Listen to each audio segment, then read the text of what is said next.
so let's see if we can't get something started again. If you want to see NASCAR return to North Wilkesboro Speedway, then kindly let SMI know that they can make a push for that at any time of their choosing. Again, don't get angry or upset with them or blast them on social media. Just put the idea in their ear.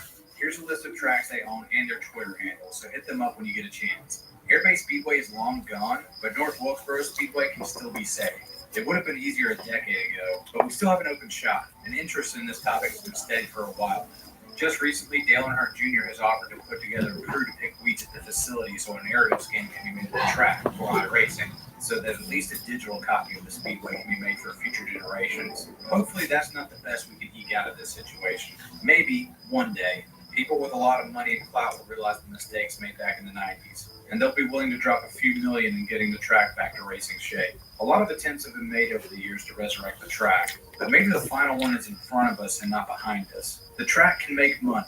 The racing is good there. The community will back the attempts to revitalize the track to the hilt. And NASCAR fans are longing to hear some good news about the sport returning to its roots and trying to bring back the fans it lost over a decade and a half ago. This could be the tipping point to getting back to the way things used to be. It's right there for the taking, but so many are hesitant to take it. Boatloads of people have said that North Wilkesboro just needs some crazy millionaire to pour money into the track and get it back on its feet. And that could happen at any time these days. A big tech investor threw gobs of money at Bubba Wallace and Richard Petty Motorsports this year, so why not North Wilkesboro at some point? According to all the articles I've read, the asking price starts at $12 million. So people, get started. Start a buzz and see who comes a knocking. As I've found on my channel already, the results may surprise even the most cynical ones. So let's get to it. Anyway, I'm Slapshoes. Thanks for watching, and let's go see if we can save the Speedway.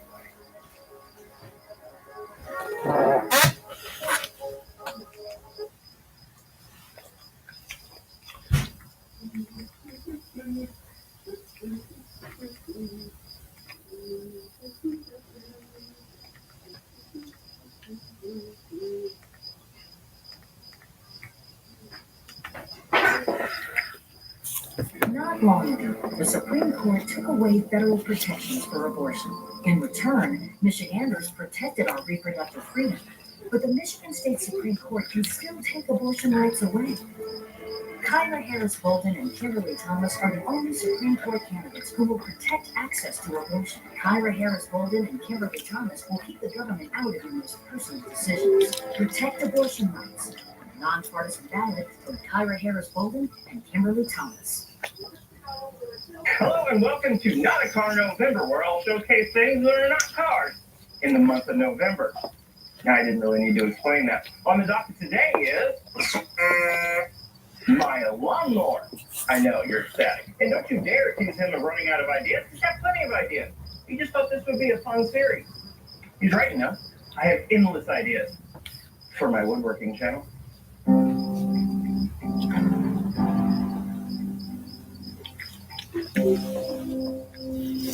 This is a Hustler Raptor SD zero-turn lawnmower with a 54-inch deck. It was manufactured by Excel Industries out of Texas, Kansas, just north of Wichita.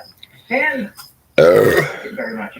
I'll get to why in a second, but first, let me tell you a little more about this lawnmower.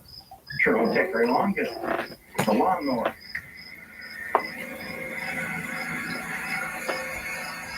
Hustler did not invent the zero-turn lawnmower, but they did invent this form factor of zero-turn lawnmower with the two independently controlled drive wheels, like this. Hustler could not keep up with the demand of production, so they sold to Excel Industries, which produces these things to this day. Excel Industries also produces the big dog line of zero-turn lawnmowers, which are exactly the same as the Hustler lawnmowers. They're just painted a different color, given even sillier names, and I think they have headlights or something. Oh, and they charge more for them. That's why they exist. Stupid marketing. The Hustler lawnmower that I have is called the Raptor SD. And if you're curious, SD stands for Super Duty, which is silly because it's a lawnmower. I bought this thing over 2 years ago, and if memory serves me correctly, the SD nomenclature gets you such things over the standard Raptor as fatter front casters, fatter drive wheels, a reinforcing steel band around the edge of the mower deck. It's probably not necessary, but they can charge more for, and a mower deck that's raised and lowered by this foot pedal instead of a hand lever. Now, I say, if memory serves me correctly, because I just looked on their website and all of them have this foot pedal and none of them have this hand lever anymore. So either I misremembered or they decided this foot pedal should be on all their mowers and the hand lever was a dumb idea. Because it was. The engine in the back of this mower is a Kawasaki V-twin of a displacement that I couldn't be bothered to look up, and it produces 24 horsepower. I had the choice of either or a Kohler engine, and I chose the Kawasaki because, I don't know, what difference does it make? Okay, I did look it up. It's 726 cc's, and I was wrong. It produces 23 horsepower. So it's 3 less than the Trabant, not 2. Nestled under the seat and a thick layer of dirt is the gas tank. I think it's about 6 gallons. Also, the 12-volt battery lives under here. Very interesting, I know.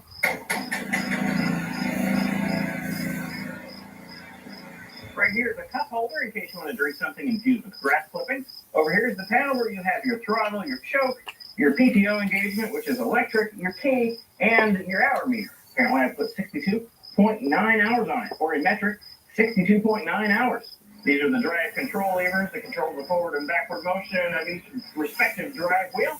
And this is the foot pedal for the uppy-downy of the mower deck. Now, one thing I do find infuriating is that I bought the Raptor SD over the standard Raptor because the standard Raptor, as I remember, had a hand lever to raise it and lower the mower deck. And I thought it seemed silly to have a hand lever because that means you have to take your hands off of the drive control levers to raise and lower the mower deck. Well, I chose this foot pedal switch, not realizing that I still have to move this thing, which is a catch, to lower the mower deck. So you still have to take your hands off of the drive control. Just make it a push latch or something. I don't have to take my hand off of the steering control to lower the mower deck. It's silly. I should be all with my foot. I'm complaining way too much about this. Okay, I'll go sit in the corner now. This is the Google Pixel 9, and this is what Trash Talk used to look like before you could ask Gemini to make an image of wide receiver gloves made out of butter. Their guys have been dropping stuff all over the day.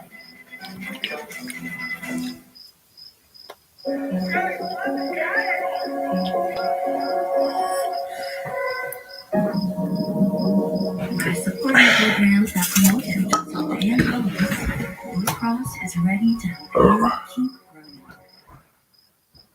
growing. You can control how down the mower deck goes by this pin that goes in different slots.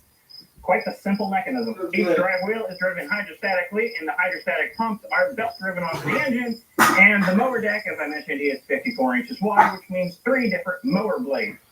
And that's pretty much it, really. It's a lawnmower. Now, let me tell you about some things that mildly annoy me before getting to the one really big thing that annoys me. I know I just whined about this, but I'll repeat it again. I should not have to take my hands off of the hand controls to raise and lower the mower deck. And the only thing I have to do with my hand is to flip this catch up a little bit. So here's the solution I came up with. This is a linear solenoid. If you apply 12 volts of power to it, it applies a magnetic field to this coil, and the piston goes out. My idea is simply to add that solenoid to this catch so that when power is applied to it, it pushes out on the catch and put the button to apply power to that solenoid on the end of this drive control lever here. So when you want to lower the mower deck, you just push down on the foot pedal, hit the button on the end of the drive control. That's a big spider. I'm going to kill that. Excuse me. Sorry, that needed my attention. Where was I? Push your foot pedal. Oh, yeah. Hit the button on the end of the drive control lever so it kicks out on that catch. And then release the foot pedal and lower the mower deck down without ever taking your hands off the drive control levers. Hustler, if you're listening, that idea is free. You can have it. I may even do that mod myself on this mower. Although I'm lazy, so I probably won't get around to it. This one bothers me excessively for a very little reason. These little springs here that hold up the seat and keep it all bouncy were rubbing with the metal rail here, and to keep the paint from rubbing off and the rust starting, I put these little Velcro strips here, so the springs would rub on the Velcro strips instead of rubbing the paint off the metal. As you may be able to see down here, these drive control levers are connected to dampers to smoothen out their movement a bit. Well, the damper in this drive control arm came unscrewed after a whole 2 weeks of owning this thing, and it's kind of hard to reach and screw it in place, so I just dealt with it for 2 years. Fun fact, my grandma also has a Hustler zero-turn lawnmower, and her damper also came unscrewed twice. Why does this keep happening, Hustler? I don't know. But anyway, I can do fun dance moves with this lawnmower now because the damper is unscrewed.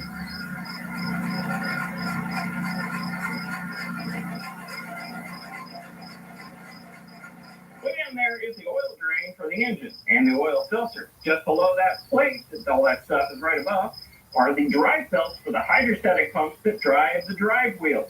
Now, the instructions say you should be very careful not to leak any oil below that plate, but it's almost unavoidable. You have to take an oil filter off, and oil's going to get everywhere. And even if you stick a hose onto that oil drain there, you're still going to get oil everywhere. And oil will inevitably drip down onto the drive belt, and you'll have slipping drive wheels for a long while until the oil wears off the belt. It's a stupid design, and I don't like it. I suspect they put that oil drain right above the plate because there were two completely different engine options for this mower, but I still am mad about it. Now, those are all minor complaints. I know I seem very passionate about it, but that's just because I enjoy complaining. It's one of my favorite hobbies. So when I get to complain endlessly, well, I get very passionate. Anyway, what does truly irritate me about this mower is one big thing, and it's physics. The drive wheels are too far back, and that causes a number of issues. When you decelerate in a vehicle, the weight transfers forward.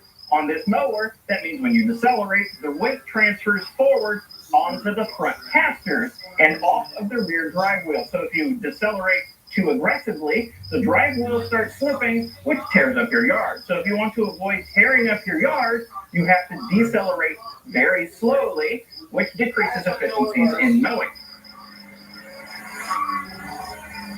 If the mower is facing downhill, too much weight transfer is on the front wheel and not enough is on the rear wheel. So if I'm facing downhill, I can't turn, and if I can turn, I'm big old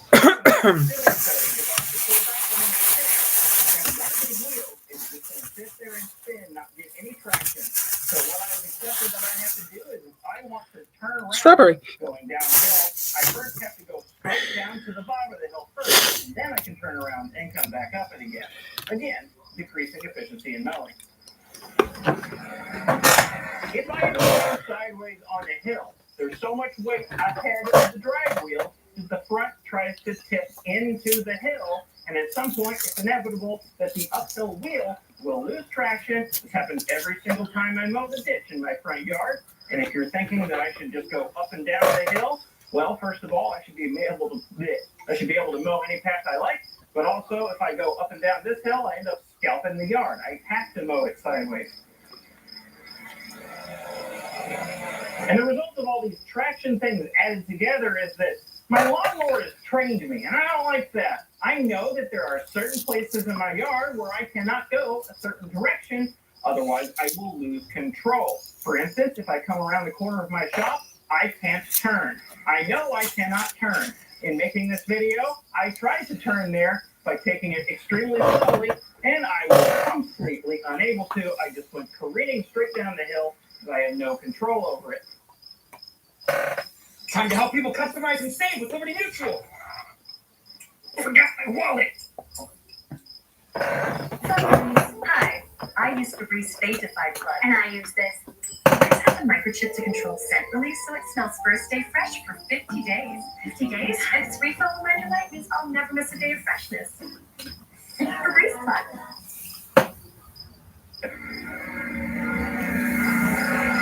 And in general, it just means that I'm mowing my yard a lot more slowly than I know I could be, just because I'm trying to take things easily to avoid the wheels slipping, which they will inevitably do. There are spots in my yard where the grass is just all torn up because it's unavoidable. These wheels will slip when I'm trying to maintain control of this stupid mower. So, what do I feel like the solution is to all these physics-related problems? Well, I thought about this a lot, and one of the simpler solutions I came up with, one of the dumber solutions, is to add a bunch of weight to the back behind the frame. That would put more weight behind the drive wheel and just give them more traction in general. But one big downfall of this solution, aside from it looking dumb, is that as it sits right now with no weight hanging off the back, I can make this thing do a wheelie. So if I add weight to the back, going up hills might become a bit of a rollover risk. Now, I think the real solution is to completely reconfigure the zero-turn lawnmower. Put the drive wheel in the middle, right about here, put the main caster in the back, and then make the mower deck independently hinged from the rest of the mower body with its own set of casters out front, which is conveniently exactly how the original Hustler zero-turn mower was set up in 1964. It's also how several grasshopper mowers are set up. It seems to be, to me, like the superior setup, because if you decelerate, well, if your drive wheels are in front, that means the weight's shifting onto the drive wheel, so they'll slip much less, so you can decelerate quickly, zip around a tree or whatever obstacle, and continue on your way. If you're on the side of a hill, well, there's an equal amount of weight in front and behind the drive wheel, so you don't have a bunch of weight on the front pulling you down into the hill. You have weight in front and behind the drive wheel, so you can continue to mow on the side of hill. If you're going down the hill, you can actually turn because the weight transfer is on the drive wheel. The only downside to this configuration that I can think of is if you're going up a hill, you might slip a bit. But with all the other upsides, I think I could live with that one.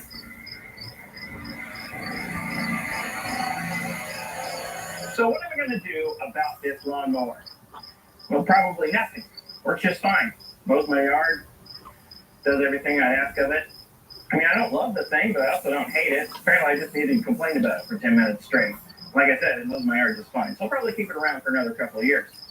I think eventually I might want to upgrade to either a Ryobi zero-turn lawnmower or some sort of compact tractor with a mower deck underneath it.